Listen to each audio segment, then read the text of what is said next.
Legend has it that Virginia City was built on a mountain of solid silver, but it was more than legend. By the late 1860s, almost 40,000 people had converged on Mount Davidson. One prospector recalls seeing a vein of silver ore more than 4 feet wide and 6 feet thick. He couldn't estimate how long it was. In their lust for riches, men lived in tents when they had them, burrowed into the mountainside when they did not. They left wives, families, duties, and pleasures to tramp through the drifts of a perilous winter. Miners and prospectors who just a few short years before had headed west to the gold fields of California, now headed east once again, this time to Nevada and to the mountain of solid silver.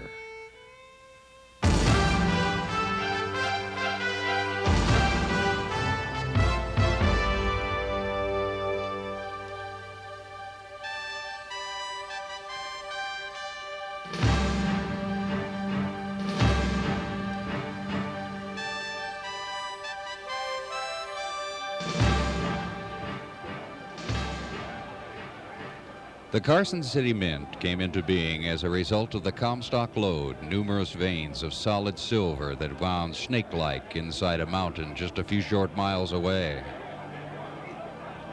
Gentlemen, please. I don't have to tell you mine owners how much money we're losing. Transporting our silver to San Francisco is costing us more than many of you realize. Not only that, but much of our bullion is being spirited overseas. We need a mint of our own.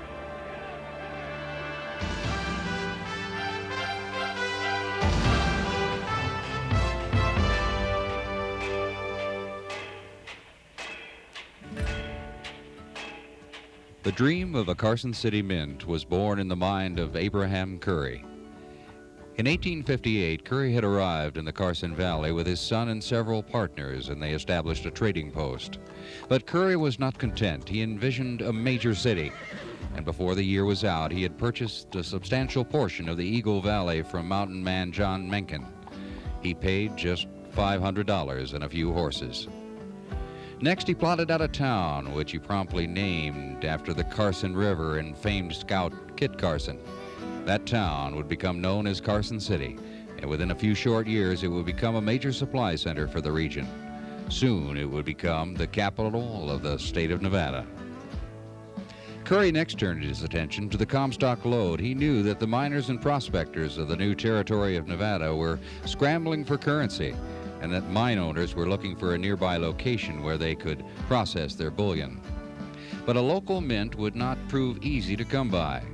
After numerous trips to Washington at his own expense, Curry managed to convince Congress to pass the necessary authorization. And when word reached Carson City, there was celebrating in the streets. But when residents realized that getting permission for a mint and getting the funds to build one were two different things, the jubilation quickly subsided. For one thing, the Civil War was raging and the attention of Congress was elsewhere. Nevada was growing by leaps and bounds, but the rest of the nation was in mortal pain. But by July 18, 1865, Curry had persuaded Secretary of the Treasury, Salmon Chase, to send an assistant to Carson City. He quickly managed to convince the Secretary of the importance of Nevada silver and of the necessity of placing the project in the capable hands of Abraham Curry, Henry Rice, and John Mills, the Mint's first official commissioners. The design of the Mint was assigned to Alfred Mullett, supervising architect of the Treasury Department, and the selection was prophetic. Mullett would go on to design more than 40 other government buildings, including the San Francisco Mint, completed several years after the Mint in Carson City. On July 17, 1866, the mail arrived, and in the pouch was a letter for Curry. He'd received official papers finally authorizing expenditure of $150,000 to build the Mint. In jubilation, he set a torch to a nearby cannon. The entire town joined in the celebration. Construction was scheduled to begin immediately. The contractor, Abraham Curry. Curry hired 75 men and set them to work immediately. Although the excitement grew, Curry's pocketbook dwindled. Government funds were late in arriving. Curry was forced to reimburse the workmen out of his own pocket. By the time the cornerstone was laid on September 24th, Abraham Curry, the town's leading citizen, was almost bankrupt. Money continued to dribble in, but by the following year, he was so destitute that he once again had to journey to Washington to plead for money. To make matters worse, valuable machinery was stalled in San Francisco awaiting funds. Even local creditors were beginning to grumble. It wouldn't be until 1869 that the remaining machinery with which to run one of the most valuable mints in the nation finally arrived. Meanwhile, on the slopes of Mount Davidson, bullion was being hauled from the ground at a rapid pace. New square-set mining procedures had by now been developed to allow the miners to work deeper than ever before. But far below, on the valley floor, important documents, even the dies to the mint's coins, had been somehow lost in the mail. Abraham Curry made yet another trip to Washington. On April 17th, the United States Senate appointed Curry superintendent of the Carson Mint, and he left the city with promises of swift action from the federal government. The Carson Mint was officially completed on December 13, 1869, at a cost of $426,000, almost 3 times the amount allocated by the original government contract. And problems continued to follow the mint like an albatross. It still had no dies to produce coinage. Curry opened the building to the public in January of 1870 with a lot of fanfare, but without the ability to make coins. To make matters worse, when the mint was finally equipped, less than a month passed before Congress made overtures about rescinding the very appropriation, which brought about the mint's creation. Only the pleadings of Nevada Congressman Tom Fitch saved the operation from destruction. It wasn't until January of 1870 that the first Carson City coins were finally struck.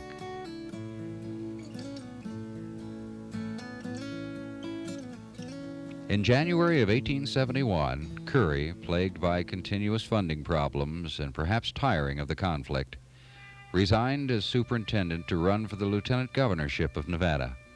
He was unsuccessful and returned to Carson City, where he died in October of 1873.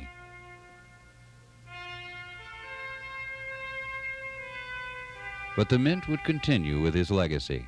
The Carson City dollars, each bearing the now famous CC mint mark, which many claimed referred not to Carson City but to Curry's compliments, would become some of the most valuable coins ever produced in the United States.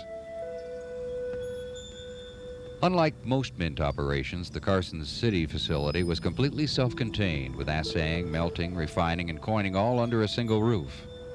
And the process of creating coins is fascinating even today. Molten bullion was poured into a vat of water where it coagulated into small particles. Then these granules were dropped into nitric acid, which separated the gold from silver and at the same time removed any other metals. The gold and silver was then boiled from 6 to 8 hours, allowing the heavier gold to sink to the bottom while the silver remained in solution. Next came a precipitation process, which left pure silver. After washing to remove the acid residue, the silver was actually pressed to remove any excess water. The gold, after an acid boil, was reduced to a fine yellow sand, which was also pressed into a cake-like form. The bullion was now ready for the assayer and final preparation.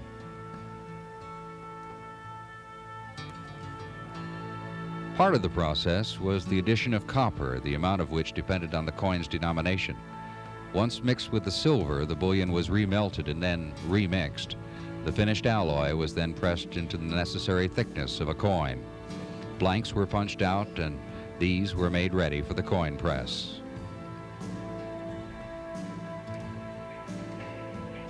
Carson City coins were produced at the phenomenal rate: 100 silver dollars or 120 smaller coins every single minute. Later, 3 presses would produce more than 40,000 coins each and every day.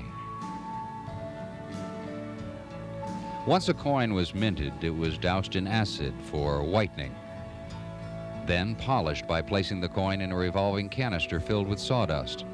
The finished coin was then placed in the huge vault for safety. During the entire process, workers wore clothing with no pockets to prevent them from taking their work home with them. The Carson City Mint began to grow. By the end of 1871, its coinage had doubled. By 1878, the building was enlarged. The old boiler room was demolished and a new stone wing was added. But while the building itself was gaining notoriety, its employees were becoming famous as well. Mint personnel were the first to bring baseball, the fledgling national pastime, to Carson City. In June of 1869, the Carson Baseball Club, composed of Mint employees, was formed, and soon they were playing rival teams from Virginia City and a wide variety of other towns. They kept the residents entertained for years. During the Carson Mint's years of operation, a wide variety of coins were produced, some among the most valuable finds in the world. A rare 20-cent piece, first struck in 1875 and later discontinued because of its similarity to the quarter, is an excellent example. Over 133,000 20-cent pieces were produced, and today only 14 still remain in existence. Trade dollars were also an important part of the Mint's production. For some years, a battle between those who favored gold and those who favored silver had been brewing.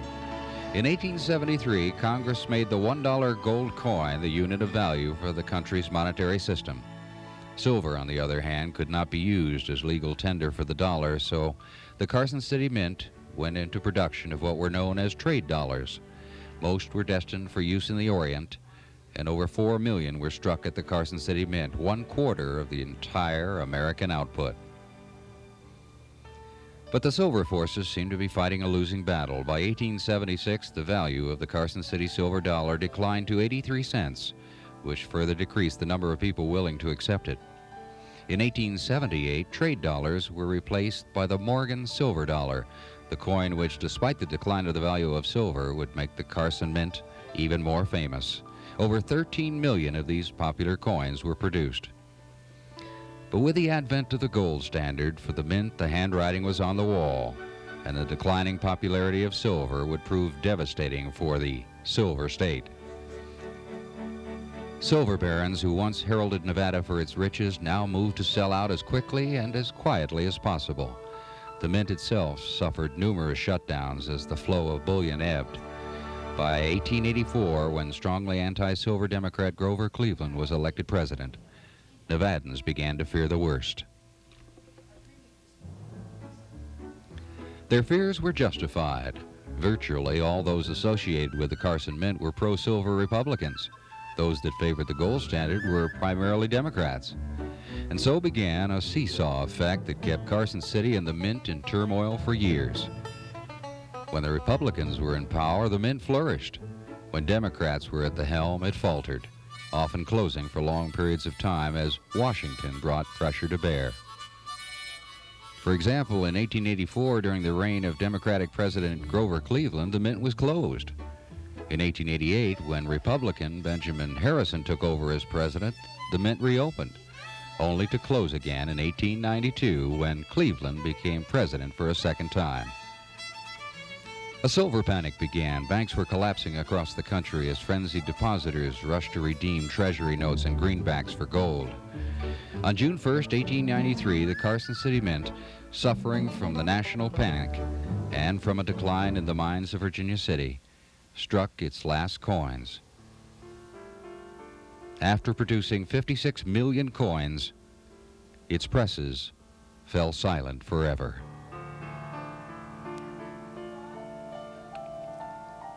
But it was scandal that proved to be the nail in the coffin for the Mint. In 1895, a shocking discovery was made. It was learned that some of the ingots in the vault were lighter than they should be. Closer examination revealed that more than $75,000 had somehow disappeared. James Henney, head of the gold sweating works, and John Jones, an assistant smelter who also doubled as an accountant, were found guilty. But none of the gold was ever recovered.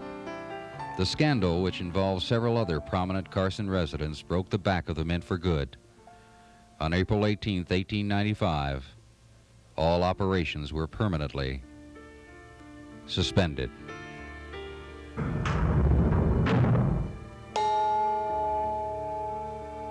The Mint would continue to serve as a U.S. assay office for almost 40 years. but it would never again regain its former glory. In 1933, the building was incorporated into the Works Project Administration by Franklin Roosevelt.